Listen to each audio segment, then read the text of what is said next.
Сәлеметсіздер ме, құрметті көрермендер, каналымызға қош келдіңіздер. Әлемде және де Қазақстанда болып жатқан жаңалықтарды алғашқылар қатарында біле отырғыңыз келсе, арнамыздағы подписаться және де бір ғана лайк түймесін баса кетуді ұмытпаңыздар. Лайк түймесін басқан қолдарыңыз Кибатулланың қабырғасын ұстауын нәсіп етсін. Ал ендеше бастадым.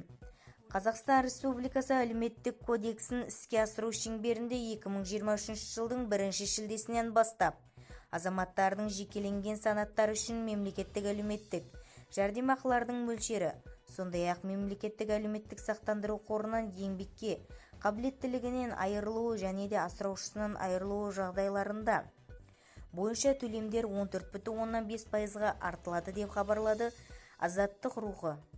Бұдан басқа, 7 және де одан да көп баланы өмірге әкеліп, тәрбиелеген наградталған аналарға берілетін жәрдемақы мөлшері 7,4 айлық есептік көрсеткішке дейін артылмақ. Бұған дейінгі хабарланғандай 2023 жылғы 29 наурызда 8 сайланған парламенттің бірінші сессиясының ашылуында мемлекет басшысы мүгедектігі бар адамдарды қолдау шараларын күшейту қажеттігін атап өтті.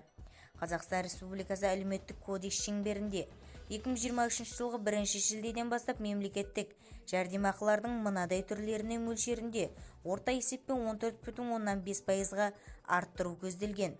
Мүгедектігі бойынша, асыраушысынан айырылуы жағдайы бойынша арнайы әлеуметтік жәрдемақылары мүгедектігі бойынша айлық жәрдемақы мөлшеріне дейін, жасына байланысты зейнетақы төлемдеріне қосымша ақы ашуларында қоспағанда, жасына байланысты зейнетақы төлемдері немесе еңбек сіңірген жылдары үшін зейнетақы төлемдері тағайындалғанын бірінші, екінші және де үшінші топтағы мүгедектігі бар адамдарға арнаулы мемлекеттік жәрдемақылар. Байқоңыр қаласында тұратын және де Ресей Федерациясының заңнамасына сәйкес мүгедектігі бойынша зейнетақы алатын 7 жасқа дейінгі мүгедектігі бар балаларға арнаулы мемлекеттік жәрдемақы, саяси қуғын-сүргін құрбандарына немесе саяси қуғын-сүргіннен зардап шеккен мүгедектігі бар немесе зейнеткер болып табылатын адамдарға арнаулы мемлекеттік жәрдемақы. Қазақстан Республикасы алдында ерекше еңбек үшін зейнетақы тағайындалған адамдарға арнаулы мемлекеттік жәрдемақы.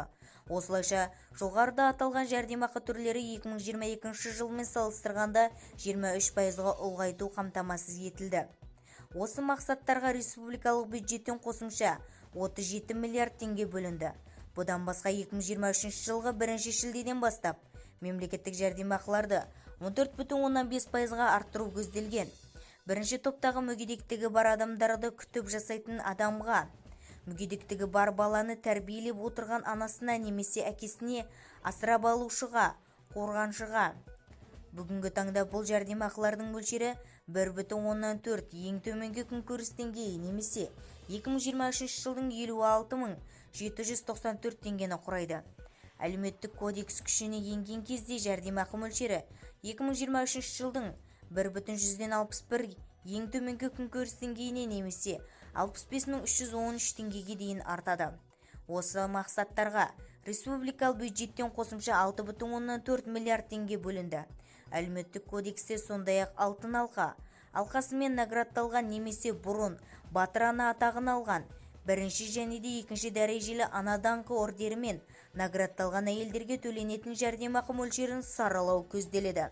Егер бүгінде 6, 7 және де одан да көп бала туып тәрбиелеген аналар бірдей мөлшерде жәрдемақы алса, енді 2023 жылдың 1 шілдесінен бастап алтын алқа, батыр ана, бірінші және де екінші дәрежелі ана даңқы ордерімен наградталған, яғни 7 және де одан да көп баланы өмірге әкеліп тәрбиелеген аналарға арналған жәрдемақы мөлшері 7,4 айлық есептік көрсеткішке дейін арттырылады.